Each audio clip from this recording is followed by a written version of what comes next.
भजन।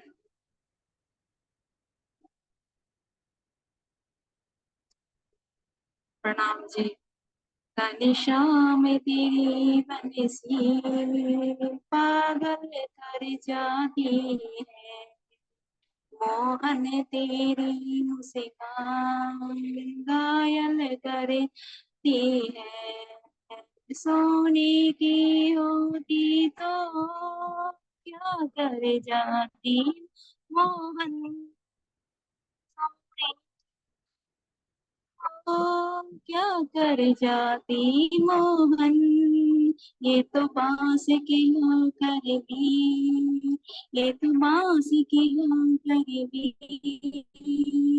दुनिया को नचाती है। ओ जाने शाम तेरी बंसी ये पागल कर जाती है। तो ये गोरे होती तो तुम गोरे होकर भी क्या कर जाते मोहन। ये काले होकर भी, तुम काले होकर भी दुनिया मर जाती है। शाम के बंसी पागल कर जाती है, मोहन की मुस्कान घायल कर जाती है। दुख दर्दों को सहना बंसी ने सिखाया है, दुख दर्दों को सहना बंसी ने सिखाया है, बंसी ने सिखाया है। जिसके छेद है सीने में, जिसके छेद है सीने में फिर भी मुस्कुराती है। घनश्याम बंसी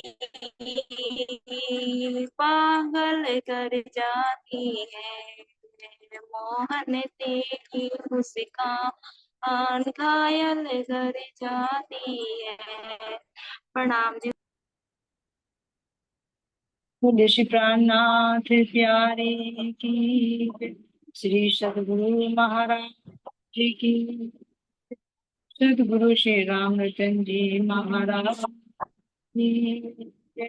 तीनों पुरी धाम की जय, सर्व सुंदर साथ की।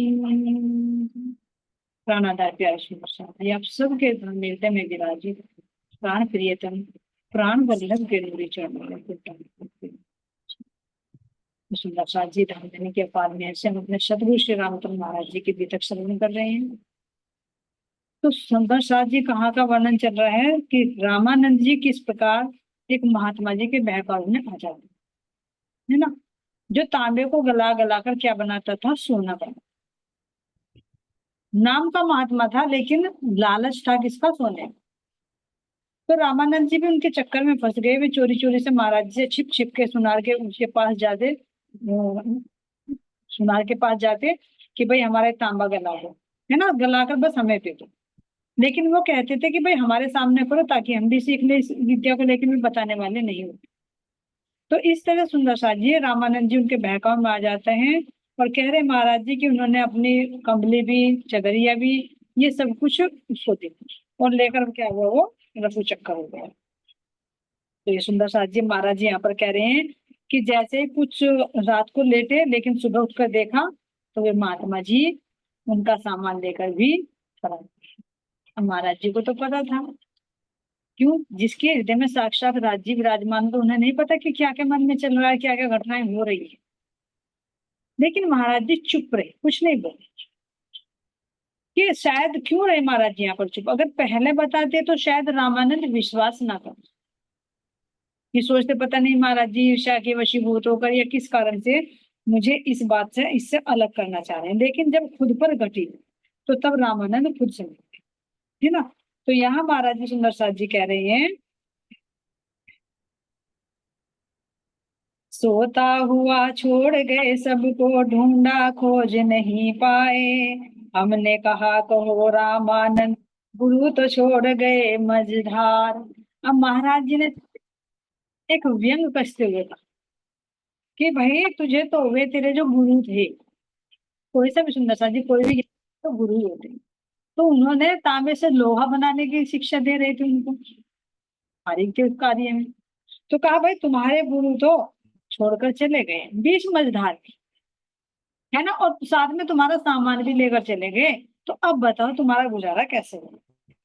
अब जीवन यापन कैसे होएगा, है कोई उपचार? महाराज जी पूछे, तुझे तो सोने का लालच आ गया था कि मैं तांबे से सोना बना बना कर अपनी ऐसी जीवन जीऊं, तो भाई तेरे गुरु तो मैदान में छोड़कर चले गए, तो तेरा जीवन यापन कैसे होगा? और ये सुंदर सा जी हकीकत की बात है, जब हम किसी लालची से दोस्ती करते हैं तो वो हमें भी कब धोखा दे जाए ना, पता नहीं चलता। और लालच ऐसी चीज होती है, वो खुद को भी मार डालता है मनुष्य, है ना। तो यहाँ कह रहे सुंदर सा जी, तो धोखा ही दिया, लेकिन इससे ज्यादा ज्यादा बातें मरने तक हो जाते हैं, कत्ल तक कर देते हैं सुंदर सा, लालच के वशीभूत होकर, है ना।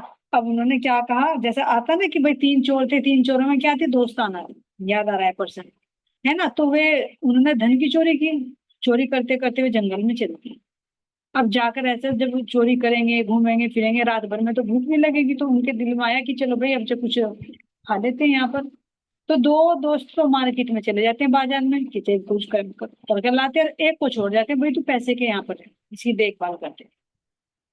अब जो दो दोस्त में जा रहे थे खाने पीने के लिए, कुछ सामान लेने के लिए, तो उनके मन में लालच आ गया है, भाई हमारा जो धन है, ये सोना, जो जितने भी आभूषण चोरी कर रखी है, इनके तो हमें इससे करने पड़ेंगे। तो क्यों ना हम ऐसा करें कि भाई इस खाने में ना जहर मिला दे, और जब उसको जाकर खाना देंगे तो वो मर जाएगा, और ये 2 हिस्सों में हमारे पास रहेगा, तो ज्यादा ज्यादा आएगा, उसका हिस्सा भी आधा तो ले लेना, आधा मैंने लेना। तो ऐसा सोचकर दोनों ने भोजन जो खरीदा उसमें जहर मिला, और जाकर वहां उसको देने। अब वहां पर जो उसके दिल में लालच था, अब लेकर आए उनके पास, लेकिन उसके दिल में भी आ रहा था कि भाई वे दो आएंगे तो ऐसा होगा कि मुझे उनको 2 को देना पड़ेगा, क्यों ना मैं अकेला ही रख लूं। ये होता है सुंदर समझे, साइंटिफिक भी होता है ये, कि जो जिसके बारे में हम जैसा सोचते हैं वो हमारे बारे में भी ऐसा रहता है। ये मन के पढ़ने की बात। जब हम वर्तमान में किसी के प्रति कुछ सोच रहे हैं, तो कहीं ना कहीं उसी से संबंधित उसके मन में भी वो विचार चल रहा होता है, कोई अच्छा से आ रहा है तो उसके दिल में भी अच्छा है। ये मन का खेल है, विचारों का खेल है सुंदर जी, बहुत गहर है ये, एक अध्ययन है ये भी मनोविज्ञान। तो उनके दिल में आया कि समाज, तो उसके दिल में भी आया कि मैं क्यों दो, मेरे तो पास में अकेले के रहेगा, भाई तो फिर भी 2 है, तो मैं क्यों 2 जगह बांटू, तो मैं अकेला रख लूंगी। तो जैसे ही वो उसके पास आते हैं तो तुरंत वो उन पर हमला बोल देता है, जैसे, क्योंकि मेरा बेफिक्र में कोई नहीं था कि भैया तो हम रखवाली बैठा कर गए हैं, इसको भोजन देंगे हो जाएगा। लेकिन उसके मन में पहले ही छल कपट था, वो भी सोच रहा था कि मैं भी इनको मार डालूं। तो जैसे ही वे आए उन दोनों पर उसने हमला कर दिया, और दोनों ने वहीं पर खत्म। अब सोचे तो दोनों खत्म हो गए, इनकी डेड बॉडी को छोड़, और रात भूख रही थी लग, तो सोचा अरे चल, लेकिन खाना तो लेकर आते थे, तो खाते चलो मैं। उसने वो भोजन भी किया, अब वो भी कर। अब देखे क्यों, क्योंकि लालच ऐसी बुरी बला होती कि वो अपना भी नाश कर देती। तो वो धन चोरी का माल कहते हैं ना, मोरी में गया, ना तो उनके रहा ना उनके रहा। अगर हाँ 1% तीनों मिलकर ले लेते तो भी चलो चल जाता है। तो ना उनके मन में भी छल कपट आया, तो उनके मन में तो चोरी का माल ऐसा ही होता है, धोखाधड़ी का माल ऐसा ही होता है, वो कभी शांति से जी नहीं होता। तो यहाँ सुंदर सा जी, अब वो खुद उसके मन में लालच था, उसे तो कहा इसकी जीवन जी कैसे साधु हो, जो तुम क्या कर रहे हो कि भाई अपना टिकट से भी यात्रा नहीं कर सकते तुम। तो उसके मन में छल कपट था, तो वो उनके, है ना। तो सुंदर सा जी इस तरह से, जिसके अंदर छल कपट होता है वो छल कपट करता है, वो हमारे कब धोखा दे जाए उस पर विश्वास कभी भी नहीं करना चाहिए, क्योंकि उसका स्वभाव ही धोखा देना, छल कपट, लालच बनेगा है तो वो हमें भी ठग लेगा। तो ऐसे सुंदर सा जी यहाँ पर महाराज जी चुटकी लेकर कहते हैं, तो कह रहे कि रामानंद तो अब अपना सिर ढूंढता है, कुछ बोल नहीं पाया, कह रहे महाराज जी एक भी शब्द मुंह से नहीं निकला। ये होता सुंदर सा जी परमहंसों की समझाने की, पहले नहीं रोका, यही परमात्मा का विधान होता है। पहले इंसान को छूट देता है, कर तुझे जो करना करता जा, करता जा, कहीं नहीं रोका। लेकिन कहा जाता है ना कि पहले संकेत तो जरूर देते हैं, समझाते हैं। समझाया नहीं रामानंद को महाराज जी ने, सिद्धियों से अलग नहीं हटाया हटाया, लेकिन फिर भी माया में फंस गई। तो फिर इसी तरह से परमात्मा भी थोड़ी देर जब हम गलत रास्ते पर चलते हैं तो हमें संकेत मिलते हैं कि भाई तू गलत रास्ते पर चल। लेकिन जब बार बार उनको इग्नोर करते रहते हैं तो फिर परमात्मा नहीं बोलते, सतगुरु नहीं बोलते। फिर तो भाई तेरी गड्डी अपने आप टूटेगी ना तो तुझे चबक आएगी। कहा ना कि बातों के भूत बातों समझाने से नहीं मानती, जब उनको मार पड़ती है तो तब उनकी समझ। तो इसी तरह से रामानंद जी का सामान भी साथ में गया उस महात्मा जी के, तो तब उनकी आंख खुली। तो अब बोले तो क्या बोले महाराज जी को, तो कह रहे सांप निकल गया अपने रास्ते, रहा पीटता उसकी रेख। सांप निकल गया, अब रेखा को पीटते रहे क्या फायदा है। तो महात्मा तो निकल गया, तुम्हारी कमली वगैरह लेकर भी, तो अब क्या किया जाए, कुछ नहीं। महाराज जी भी यहाँ कह रहे हैं, पूछो मत बस क्या हुआ रामानंद का हाल, अपने वस्त्रों का उसे आया बड़ा मलाल। जो थोड़ी थोड़ा सामान था उसका भी कह रहे महाराज जी कि भाई बस पूछो मत रामानंद का क्या हाल। क्यों? क्योंकि महाराज जी के साथ निकल चुका था घर से, है ना। और जो सामान था उस सामान को भी वो लेकर फरार हो। तो अपने वस्त्रों का बड़ा मलाला है, भाई मेरी कमली थी, मेरा साफा था, मेरी चदरी थी, तो इसको भी जो रहा था आता वो भी गया। सोना तो क्या मिलता, मेरा अपना ही। तब यहाँ से सुंदर सा जी महाराज जी कह रहे ये घटना हमें क्या सिखाती है कि सतगुरु के ज्ञान से जागृत होने के बाद भी पता नहीं माया किस रूप में आकर हमें बता, लेकिन हम उस माया को समझ नहीं पाते। जब सतगुरु समझाते हैं, चाहे प्यार से और चाहे डंडे की मार से, तब हमारे यहाँ जैसे राम। तो इसीलिए कह रहे कि दिन दहाड़े कैसे माया लूटती है, इससे हमें हर समय चौकन्ने रहना चाहिए। और बस यही विनती की सतगुरु महाराज जी, पल पल आप मुझको मेहर बने रखना, और इस माया से मुझे आप ही छुड़ा सकते हो, अन्य कोई नहीं। वरना मेरे में इतना बल है कि मैं इससे बच सकूं। अब ये भी सुंदर सा जी मेहर दे। ये तो चदरी कमली और साफे पे बीत बीत गई बात, नहीं तो रामानंद को तो पूरा खींच कर ले जाते अगर वो ना भागता। सतगुरु के संग रहने पर माया तो आती है, लेकिन थोड़ा सा झटका देकर फुर हो जाए। अगर यहाँ सतगुरु का आश्रय ना होता, उनकी कृपया ना होती, उसको ना भगाते भी, तो रामानंद तो बह गया था सोने के लालच में।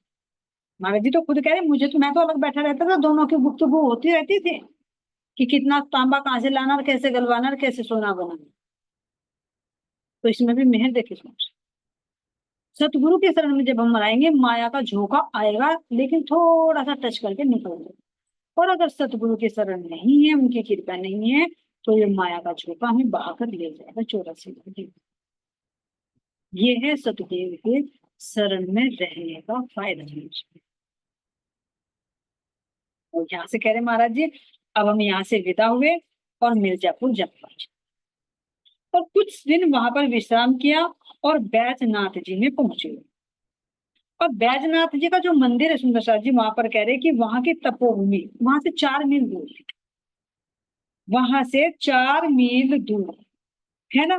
तपोभूमि थी 4 मील पर, जो विरक्ता उपजाती, मन विशुद्ध होता था उसमें लीन आत्मा है जो मिर्जापुर चले और वहां से फिर बैजनाथ मंदिर में पहुंचे सुंदर सा जी। तो कह रहे वहां का वातावरण बहुत ही सुंदर, इतनी सुंदर छटा थी उस मंदिर की कि उसको देखते ही मन में वैराग्य उत्पन्न हो जाता। वैराग्य उत्पन्न हो जाता, और जैसे ही थोड़े से उसमें करते तो लीन आत्मा हो जाती, यानी ध्यान भी थोड़े से प्रयास में बहुत गहराई में होती। अब इस चौपाई से महत्व समझे सुंदर सा जी महाराज जी क्या बताना चाहते। तपोभूमि थी 4 मील पर, जो विरक्तता उपजाती, यानी जहां पर तपस्या की जाती है उस स्थान की महिमा होती है। इसीलिए तो तीर्थों में, धामों में, मंदिरों में जाया जाता है। वहां का जो ओरा होता है वो हमें बहुत प्रभावित करता है, बस चलते वहां पर वो तपस्या होनी चाहिए। शुद्ध लोग रहने चाहिए, विकृति ना हो, वहां के रहने वाले लोगों की मानसिकता विकारों से ग्रसित ना हो। तो यहाँ कह रहे कि उस स्थान पर जाकर विरक्तता उपजती, यानी संसार से अलग हटने की इच्छा करती है। जैसे महाराज जी ने एक बार वर्णन किया ना मतंग ऋषि में, ऋषमुख पर्वत पर, ऋषमुख पर्वत है जो, जहाँ पर मतंग ऋषि रहते थे, वहां पे महाराज जी ने बहुत सुंदर वर्णन किया कि वहां पर वैराग्य उत्पन्न होता था, यानी संसार की वृत्तियों का तो कुछ नामो निशान नहीं। तो इसी तरह से कह रहे हैं कि यहाँ पर जब जाते थे तो वैराग्य उत्पन्न होता है, यानी इतनी सुंदर छटा कि संसार में आने की इच्छा ही नहीं होती, और अगर थोड़ा सा प्रयास करते हैं तो ध्यान की गहराइयों में हो जाते, यानी कितना पवित्र स्थान होगा।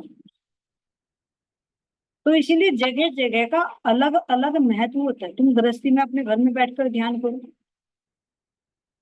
अलग अलग बैठकर ध्यान करो, नहीं लग पाएगा जब फर्स्ट स्टेज होती है ना।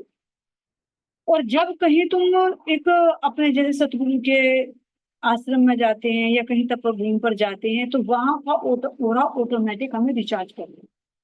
तो कम प्रयास में ही हम बहुत कुछ उपलब्धि प्राप्त करते हैं।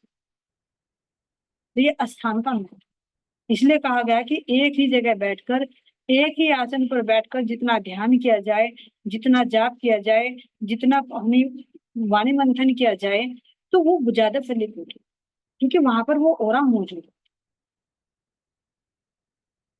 तो यहाँ सुंदर साथ जी कह रहे हैं कि मन विशुद्ध होता था, उसमें लीनात्मा हो जाती। जब मन विशुद्ध हो जाएगा तो आत्मा तो खुद ही ध्यान में लीन हो जाएगी। मन के ही तो विकार दूर करने होते, मन प्रसन्न हो जाता उसको देखकर, ये इच्छा करते कि संसार से अलग हट और परमात्मा की तरफ को बढ़। तो कह रहे हैं यहाँ पर कि वहीं पहुंचकर ठहरे कुछ दिन, बस घटी नहीं कोई विशेष, आखिरकार एक दिन वह भी छोड़ा हमने पुण्य प्रदेश। वहां रहे महाराज जी, कह रहे मैं कुछ दिन रहा, लेकिन फिर हमने कुछ समय के बाद यहाँ से ये स्थान भी छोड़ दिया और आगे को बढ़ गया। अब क्या कह रहे हैं कि जब हम रास्ते में जा रहे थे तो रास्ते में हमें देवगिरी नाम के एक साधु हमें रास्ते में, अब सुंदर साथ यहाँ कह रहे कि चलते चलते जो देवगिरी हमें रास्ते में मिले थे, वह भी प्रेम पगी प्रतिमा थी, विचर रहा था वह इकला। वह भी प्रेम पगी प्रतिमा थी, यानी उनके हृदय में भी प्रेम भक्ति थी, प्रेम अंकुर था। प्रेम पगी प्रतिमा, यानी यहाँ पर ये मूर्ति थी जिसके अंदर सूर्यता थी। वो भी अकेले विचर रहे थे, तो आज मिले सदगुरु महाराज जी। देखो कहाँ किसका मिलन होता है सुंदर सा जी, वो धनी ने पहले दिल में ले रखा। कितने दिन साथ रहना है, कितने दिन अकेले रहना है, सब धनी ने दिल में ले रखा है। तो यहाँ पर देवगिरी जी मिले और कह रहे चलते चलते हम तेर नदी के हम तीनों जन आ पहुंचे, नामक खेड़ी घाट आश्रम था एक, उसमें जा। तो अब यहाँ पर सुंदर साथ जी कह रहे हैं कि यहाँ से चलकर हम गंगा के किनारे चलते चलते नाम खेड़ी घाट पर पहुंचे। गंगा का किनारा है, चल रहे हैं, घाट अलग अलग है, तो नाम खेड़ी घाट पर पहुंचे जहां पर एक आश्रम था। अब यहाँ कह रहे महाराज जी कि इस आश्रम में की क्या विशेषता थी। यहाँ कह रहे कि एक परमहंस यहाँ पर रहते थे। पहले तो इसकी शोभा बता रहे, क्या बता रहे कि एक भयानक जंगल लगता था आश्रम के चारों, जो घाट पर ये नाम खेड़ी आश्रम जो बना हुआ था, चारों तरफ इस आश्रम के घना जंगल था। कह रहे हैं कि भयानक जंगल लगता था आश्रम के चारों ओर, जीव जंतु अनगिन रहते थे उसमें, जिनका और न छोड़, ऐसी जगह आश्रम। चारों तरफ घना जंगल जिसमें जंगली जानवर रहते, उसके बीच में ये आश्रम बना हुआ था। और कह रहे कि इस आश्रम में स्वामी चंद्रशेखर नंद जी महाराज इस आश्रम में रहते। लेकिन कैसे रहते थे वे, सूक्ष्म शरीर से रहते थे, वे अपने देह त्याग कर चुके। देखो पिछली बार भी हमने जो परमहंस गोपाल मणि जी की बीतक श्रवण की, उसमें भी हमने देखा कि कितने परमहंसों के सुंदरता जी ऐसे कि वे दिव्य शरीर से सूक्ष्म शरीर से अलग भी और दर्शन देते हैं। तो ऐसे ही सुंदर जी देखो हमारे परमहंस गोपाल मणि से ऐसे निरंतर ध्यान हो गए, ऐसे हमारे महाराज जी प्राणनाथ जी भी हैं, आज भी विभिन्न मठ जी में विराजमान है। हमारे रामरतन महाराज जी भी है ना, महाराजा छत्रसाल जी भी। तो महाराज जी को तो फिर भी शरीर मिला, लेकिन महाराज छत्रसाल जी को तो शरीर आज तक भी नहीं मिला किसी को। गोपाल मणि जी से शरीर अंतर ध्यान हो गए। ऐसे कितने सुंदर ब्राह्मण से। तो ऐसे ही यहाँ पर कह रहे सुंदर शाह जी की, इस आश्रम के जो मालिक थे वे स्वामी चंद्रशेखर नंद जी महाराज थे, जो देह त्याग कर चुके थे, लेकिन सूक्ष्म शरीर से अब भी इस आश्रम में रहते थे। अब वो कैसे पता लगे कि रहते थे? कह रहे महाराज जी की जब वहां पर वो रहते थे तो उनके जो खड़ाऊ थी, उन खड़ाऊ के चलने की आवाज आई। जैसे मतंग ऋषि ने, सुंदर शाह जी है ना, याद है? मतंग ऋषि के आश्रम में गए, वहां भी महाराज जी को आवाज आई थी, लेकिन दर्शन नहीं हुए। तो यहाँ पर भी इस आश्रम में स्वामी चंद्रशेखर जी रहते थे, सूक्ष्म शरीर से रहते थे। और जब ये आश्रम में टहलते थे तो उनके खड़ाऊ के चलने की आवाज सुनाई पड़ती थी। अब ये कह रहे सुंदर शाह जी महाराज जी की जो मालिक थे, वही उन्होंने तो तुरंत छोड़ दिया था, लेकिन फिर आश्रम की जो जिम्मेदारी थी वो उनके बेटे पर थी। तो उनके बेटे का नाम शंकर राव था। शंकर राव, और उनका बेटा था ओंकार, उनका नाम बता रहे ओंकारेश्वर। शिव के नाम पर ये सुंदर शाह। चंद्रशेखर कहे वो भी शिव का ही नाम है, शंकर राव कहे वो भी शिव है, और ओंकारेश्वर नाथ कहे वो भी शिव। दादा का भी, पिता का भी, और पुत्र का, जो कल्याणकारी है ना। तो अब दोबारा से बोलेंगे, स्वामी चंद्रशेखर महाराज जो परमहंस थे, उन्होंने देह त्याग कर चुके थे, सूक्ष्म शरीर से आश्रम में रहते थे, चलने फिरने से उनके खड़ाऊ की आवाज आती थी। तो उनके बेटे थे शंकर राव, और उनकी पत्नी भी आश्रम में रहती थी, जो कह रहे महाराज जी की बहुत साध्वी थी, बहुत अच्छी तरह से आश्रम में रहकर सेवा भाव से पोत पोत जो भी आता था उनकी सेवा करती, मन में कोई छल कपट नहीं। और उन दोनों का एक पुत्र था ओंकारेश्वर। तो यहाँ सुंदर साथ जी महाराज जी अब आगे वर्णन कर रही हैं। हाँ,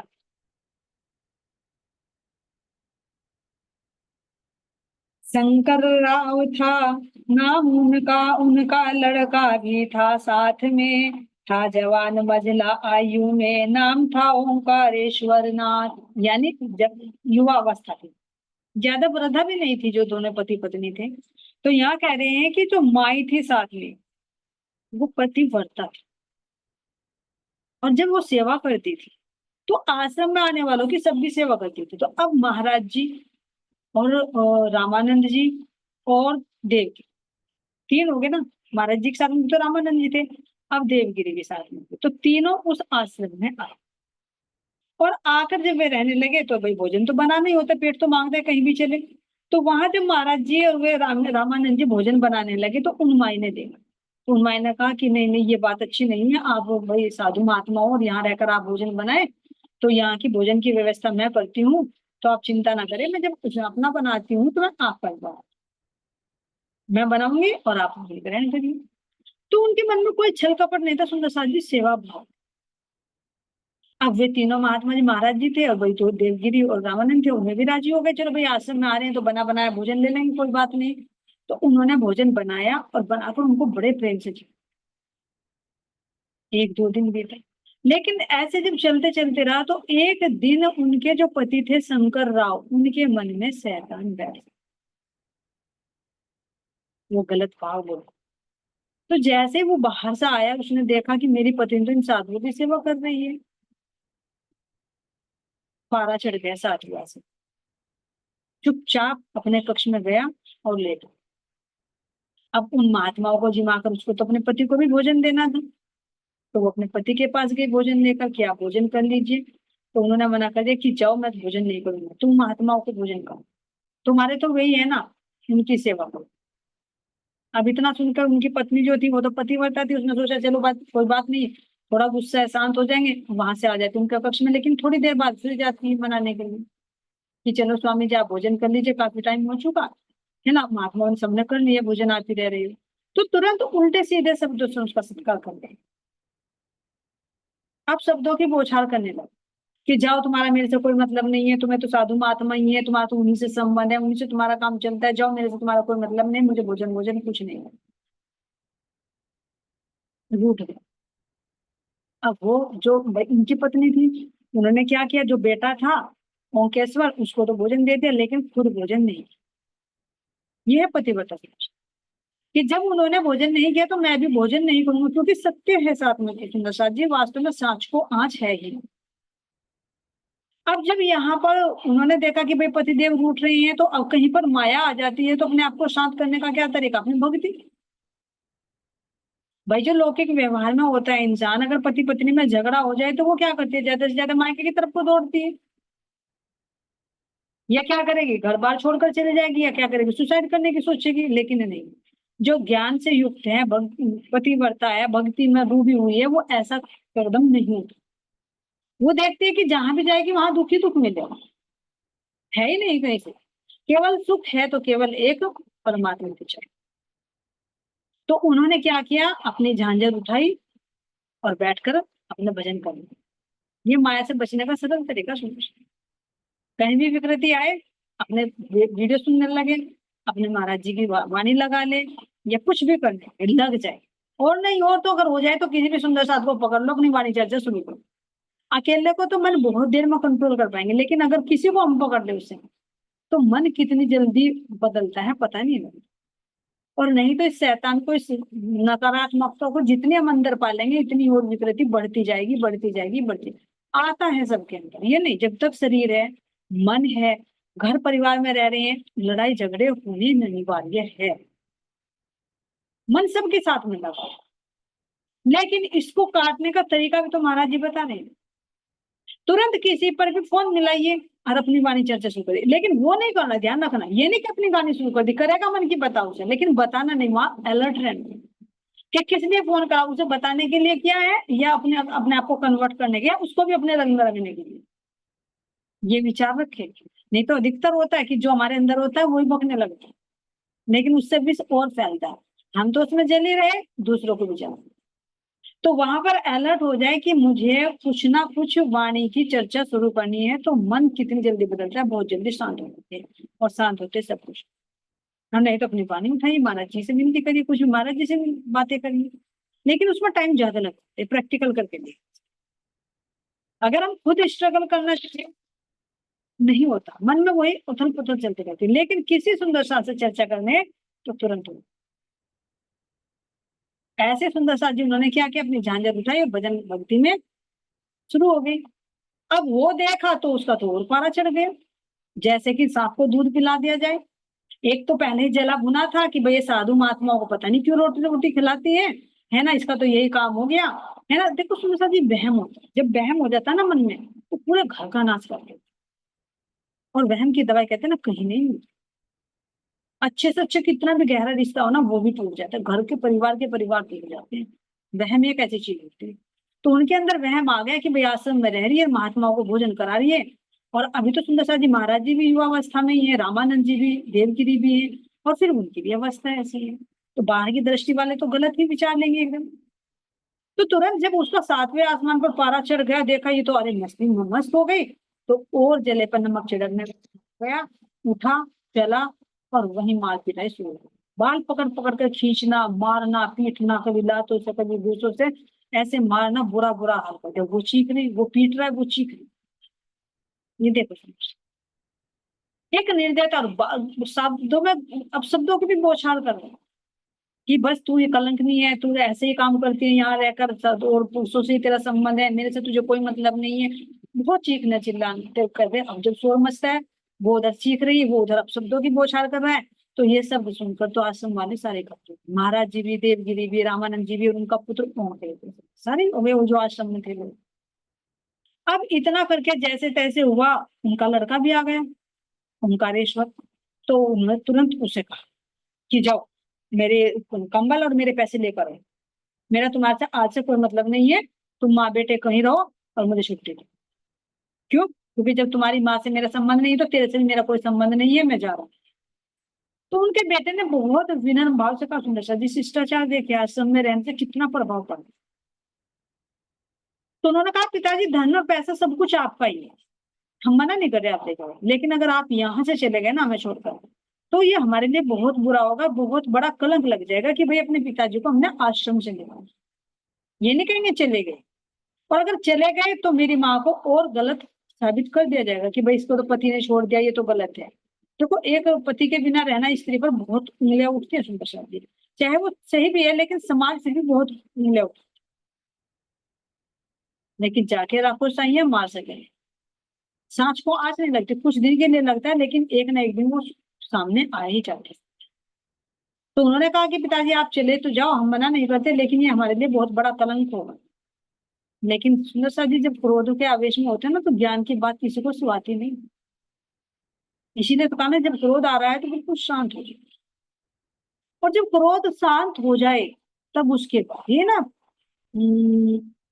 कि पीछे से वार करो पहाड़ी बैल के सिंह, जो महाराज जी ने दिया था ना बीतक में, कि पहाड़ी बैल के सिंह है माया के, सामने से क्रोध हो रहा है, तुम भी सामने से क्रोध पर वार करोगे तो क्या होगा? तुम तो कमजोर हो, वो तुम्हारे पेट फाड़ डालेगा। इसलिए उस समय शांत हो जाओ, लेकिन फिर पीछे से वार करो। यानी जब उसका क्रोध शांत हो जाए, तब आराम से बैठकर बात करो, तब अपनी गलती को वो एक्सेप्ट करो। क्यों सुंदर साथ जी? अब यहाँ पर अगर पुत्र भी क्रोध करने लगता, पत्नी भी क्रोध करने लगती, तो क्या होता? वो तो पति हाथ उठा सकता है, लेकिन एक सामाजिक जो मर्यादा है, तो पत्नी तो नहीं हाथ उठा सकती, लेकिन अब तो उठाती है। तो तलवार भी बंदूक में उठाती है। लेकिन एक जो पतिव्रता होती है, वो पति चाहे कितना भी परेशान करे, वो उल्टा हाथ नहीं उठाती, अब शब्द भी नहीं बोलती। इसी का नाजायज फायदा मर्द उठाते समझ ये अधिकतर, कि वो तो नहीं मारेगी, तू चाहे कितना भी मार लो। तो ये भी सुंदर सा जी वास्तव में गलत है। तो यहाँ पर उनके पुत्र ने बहुत सरल स्वभाव से उत्तर दिया कि पिताजी आप ना जाइए, लेकिन वो मानने वाला नहीं था। और वहां से कमले अपने पैसे और वो उठाया बिस्तर और वहां से चले गए। अब आगे सुंदर सा जी क्या घटना घटित होती है वो सुनेंगे हम अगली मीटिंग में। आपके लिए इतना ही सुंदर सा जी। बोले श्री प्राणनाथ प्यारे की जय, सतगुरु महाराज जी की जय, सतगुरु श्री रामचंद्र महाराज जी की जय, सदा सदा ही आपकी जय। सुंदर सा जी, आप सभी के चरणों में कोटि कोटि प्रणाम।